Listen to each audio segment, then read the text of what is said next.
Yeah, Arimadat. Today is the last and final day of Mediation Awareness Week.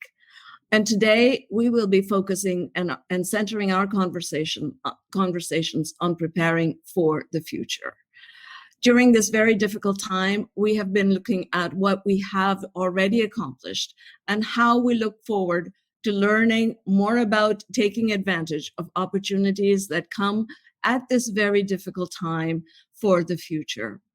Today, I'm very pleased to have a conversation with Mr. James South.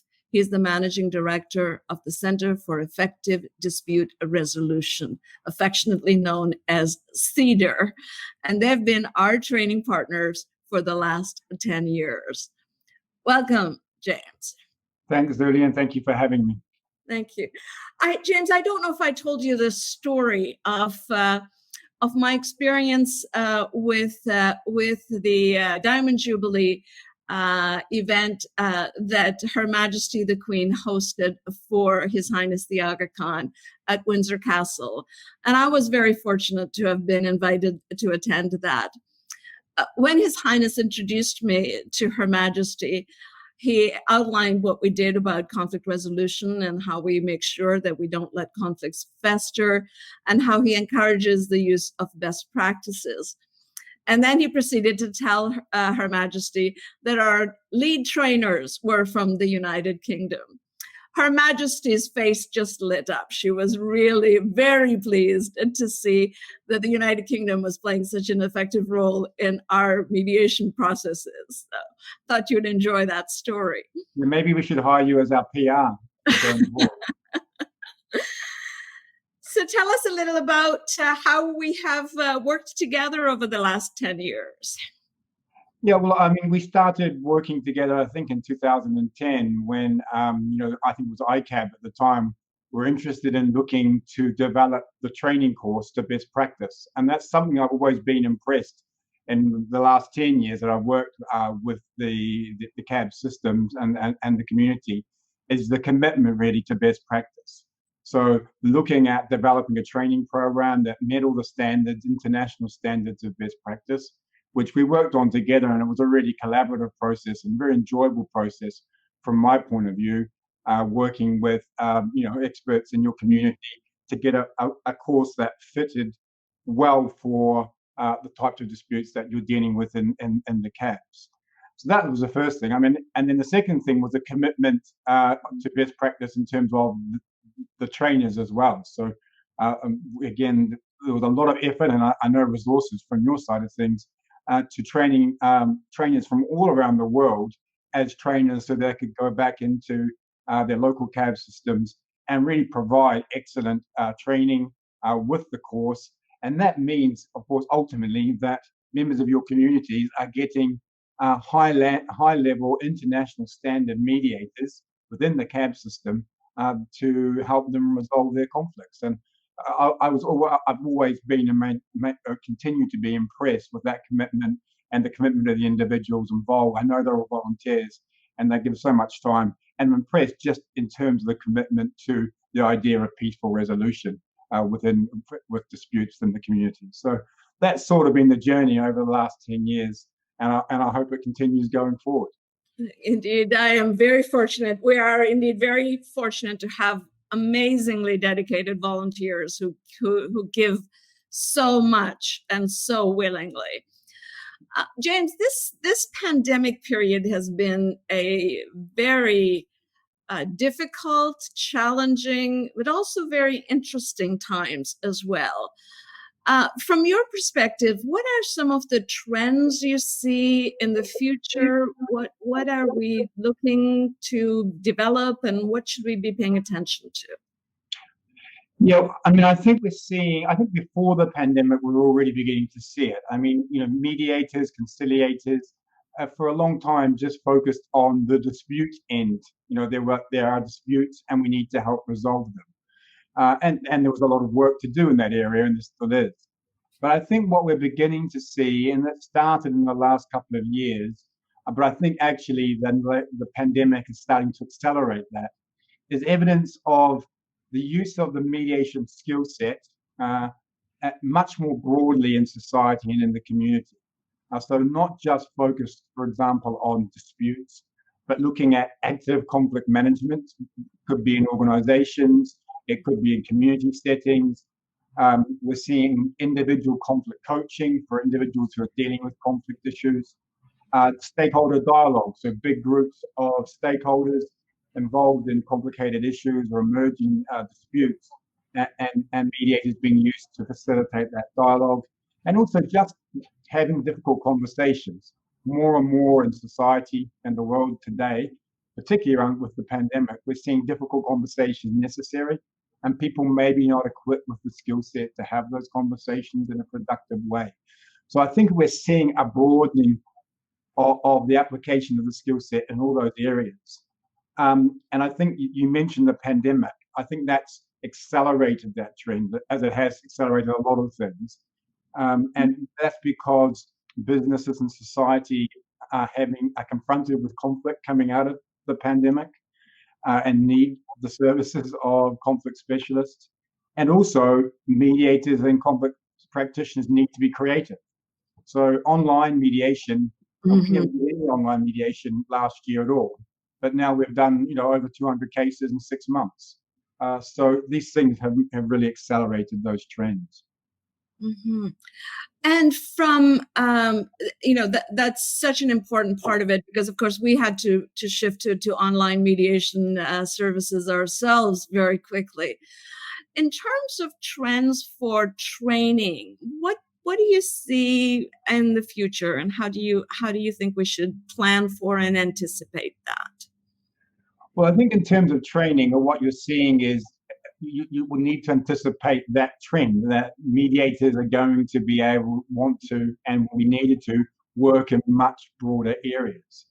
And we did at CEDA, we did a foundation survey last year, 2019, to indicate the sort of areas where we thought, mediators and conflict practitioners would be working in, and therefore would need to be trained in, perhaps, to think more broadly. And there are three kind of key interesting areas, I think, for me. One is around environmental conflicts. So I think 15% of mediators who answered the survey said they would be involved in some form of environmental disputes and conflicts. And I think as we see those things increasing, and climate change accords, and businesses putting in, obligations, we'll see more and more of those sort of mediations being used. And the second area, which I think is very interesting, is around governance. So 64% of mediators have been working in leadership and board disputes and conflicts. So I think we'll see much more of the application of that in a governance and leadership levels in boards and in companies. And I think the third area, which is, they're all sort of related, is what I broadly call social. So we're seeing a lot more interface between business and human rights, and business have commitments to human rights now, and these things now are requiring different ways of resolving them. And they can't be litigated, they can't go through courts, and therefore mediation, conflict resolution plays a key role, and we need to make sure that we've trained our professionals to do that in an effective way. Thank you. That has been very interesting. I think one thing that is very clear is it doesn't look like we're going back to the way the things used to be pre-pandemic, right? No. I mean, I think online is here to stay, both in terms of mediation services, but also in terms of training. I think we will go back to some form of face-to-face, hopefully, and both those things, but hybrid versions of online and face-to-face are here to stay. And there are real benefits of both. So hopefully we can utilize the benefits of both to make a system, both in training terms and in dispute resolution terms, that really helps people learn and helps people resolve conflict. Thank you, James. This has been a very interesting conversation. I look forward to our continued participation and partnership. Thank you, Zuli. All the best. My next guest is my colleague on ICAB, Itmadi Al-Nashir Visram. Al-Nashir Visram has just recently retired from the Court of Appeal in Kenya, but he's continued to be actively involved in the administration of justice in Kenya. for his services to the nation. He has been awarded a Presidential Civilian Award for his service, and obviously we're very proud of that. On ICAB, he's taken the lead on training and has been managing all of our work around that. So, Al-Nashir, this welcome, first of all. You're joining me from Nairobi. I'm so amazed at all of the people that we've been able to bring from all over the world during this period of time. So this COVID situation has certainly put a little spanner for us as we tried to make sure that all our trainers were ready, particularly the December cycle appointments were ready and trained to make sure for service to the Jamaat. So tell us how we're doing about that, and in general, the training program throughout this period of time. Well, as you know, we've got 19 ICAB, NCAB jurisdictions around the world. And happily, after the July appointment cycle, almost half of our mediators, half of our NCAB members around the world were actually trained in the usual manner, in-person training, what we call the MCTP, had been accomplished. When the December appointees were about to be trained, we were faced with an unprecedented challenge with the COVID-19 situation. We had to suspend all our training and embark on what you rightly call scramble for training new mediators. And that effort was a very major challenge. But I'm really happy to inform the Jamaat that the ICAP, through your own leadership, Chairman, and through the leadership of our certified trainers around the world, and with full support and cooperation of all the NCAPs around our 19 jurisdictions, we accomplished what we believe is a monumental task of putting together an online training program. Now, that was a major challenge because our normal MCTP training program is a 40-hour program in accordance with international best practices. And now we had to compress this into almost 21 hours spread over 4 days and giving participants 5 hours of screen time each day over 4 days. And that was a fairly difficult challenge. But we rose to the occasion. That was done.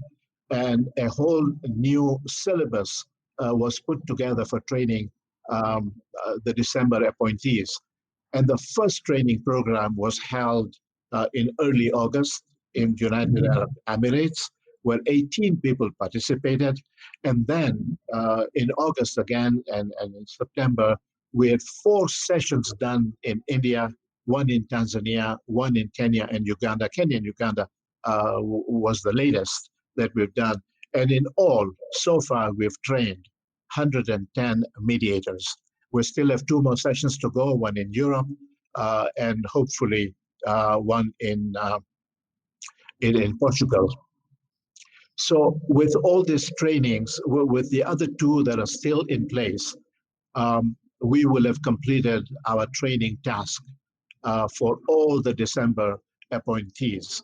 And that really will be a very happy and fulfilling task that we have as ICAB with regard to our training responsibility. And then the next major challenge will be to now train these mediators to do online mediations. We've now got mediators, they're trained to mediate, but they're not trained to mediate online. And clearly, online mediation is here to stay for a very long time. We're hoping and praying we can go back to in-person training because there's no replacement to that. But this is the second best. And hopefully, we'll have trained all our mediators around the world. The July nominees and the December nominees will all now be trained to do their mediations online. That's perfect. Thank you so much. And thank you for your leadership in this area as well. Over the last several years, we've seen that courts have really focused on mediation and almost mandating mediation processes before admitting or accepting cases for trial. How does our training compare there, and how are our mediators viewed in that broader context, particularly with respect to Kenya?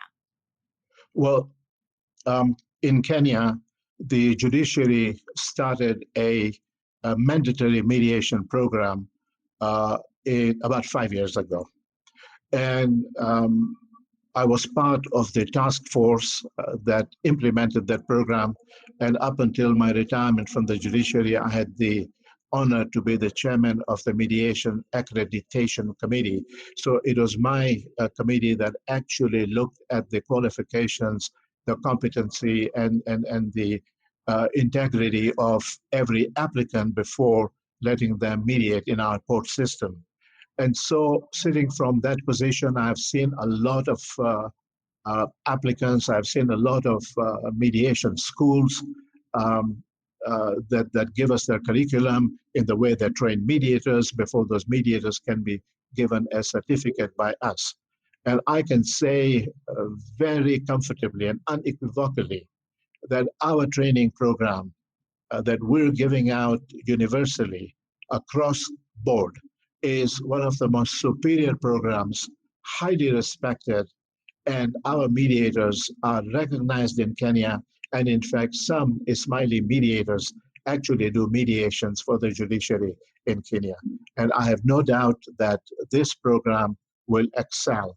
And just one simple example is that in our program, we have one trainer for 6 participants in a training program, giving 6 people full-time attention by one trainer.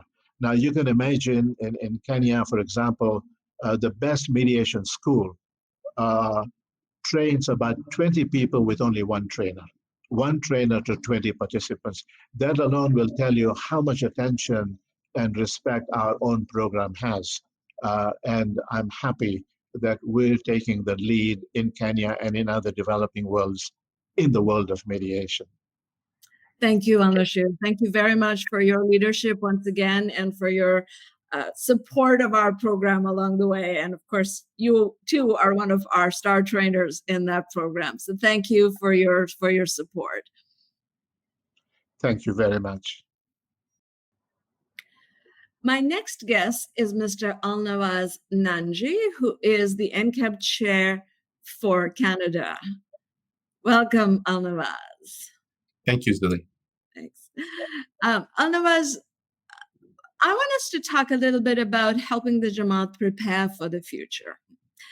And, so many times, disputants and parties who come to us lament about the fact that they didn't prepare their documents properly, didn't manage their business relationship properly. And had they done that, they wouldn't be in the situation that they are in before us. How do we work with sister institutions to learn from that experience so that other members of the Jamaat don't have to face the same negative experience? That's a great question, Zili. I think everyone has to remember that in the CAB system, we help parties to resolve disputes after they arise. But wouldn't it be better if we could find ways to prevent the dispute from happening in the first place? And it's for that reason that Hazrat Imam has asked the CAB system to analyze the root causes of disputes that come to CAB and work with our sister institutions to develop dispute prevention programs and strategies. This is something that's very unique to the CAB system. CAB has found that one of the largest root causes to commercial disputes in the Jamaat is the lack of documentation or a failure to put business agreements in writing. Now, we work with the Economic Planning Board, ITREB, and other institutions to help educate the Jamaat about the importance of written business contracts and how the practice of putting things into writing is consistent with the principles of Islam and the guidance of Hazrat Imam. Written agreements show respect and mutual protection amongst yourselves and your brothers and sisters. And good written agreements ultimately remove the stress and uncertainty that can result when we are faced with the unexpected. What happens if one person gets sick or is unable to work? What if someone wants to leave the business? The process of putting things in writing allows us to discuss those issues and exit strategies upfront, and the Jamaat should not be afraid to put things in writing so that everything is absolutely clear. That's a really good advice along the way. And we see similar things happening when people are pass away. There's been perhaps not as much thought around memorializing their wills and creating that. How are we dealing with those situations? So you're absolutely right. So the passing away of a loved one can be a very trying and stressful time. From our experience in CAB, we see firsthand how the stress becomes worse if that person does not have a will, as there can be fights over property or other things of value to the family. We recognize that if members of the Jamaat have wills that express their wishes in writing, a tremendous amount of conflict and stress could be avoided. So we've worked with the Economic Planning Board to develop and provide will drafting clinics to help the Jamaat prepare and avoid these kinds of disputes. Let's be honest, people change, circumstances change, and change is part of life. But that's why it's important to have a conversation with your families about the future. And clear communication avoids misunderstandings and disputes. And it's also so important just not to memorialize and write things down, but then also constantly review them, right? Because you don't want them to be put away in the bottom drawer for 10 years or 12 years and then come out when there is an issue. That's right. In everyday work environments and relationships, circumstances change, things happen. And that's why it's critical to have an open and honest dialogue and document the agreements and avoid misunderstandings. That doesn't mean you can never revisit them. People can agree to change things in the future, but it's about that dialogue and communication. Indeed. And with the same sort of lessons would also apply to family matters and matrimonial areas, right? That's exactly right. You know, when people are about to get married, everything seems wonderful. But a lot of times, these same couples have not really discussed important issues about their future. So through CAB, we've seen how much a lack of communication can result in misunderstandings, fights, and even breakups. Basic questions like, what will our lifestyle choices be after marriage? Will both of us work or will one stay at home? How will money be spent? How will decisions be made? It's crucial for couples to be able to communicate on these important topics to avoid misunderstandings and prevent disputes.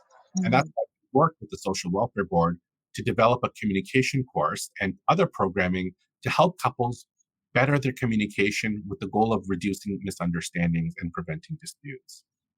Thank you. And certainly this pandemic period has emphasized for all of us how important it is to look at circumstances. No one would have predicted a pandemic, and those issues have to be considered now as we tidy up all of our areas of work and life and personal life, as well as our business lives as we prepare for the future. Thank you, Alnavaz. This has been a very interesting conversation. Thank you, Chairman Zoid. All right. Well, this brings us to the end of Mediation Awareness Week.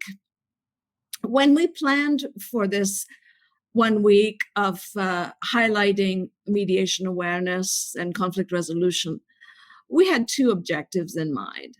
Firstly, to make sure that we communicated to the Jamaat the importance of securing our foundations, ensuring that our families were well looked after so that we do not end up having conflict fray at the foundations of our Jamaats and of our families, and buttress that secure foundation from which we can move forward.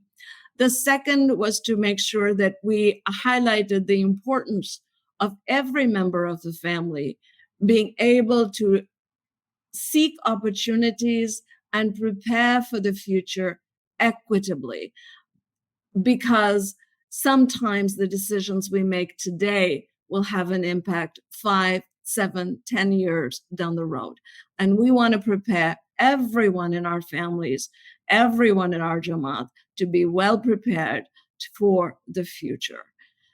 From wherever you have joined us this time, we hope that you have found these sessions interesting and have given you some ideas for conversations within your own families. We wish you and your family to be safe, healthy, and happy. Thank you, and Yali Madad.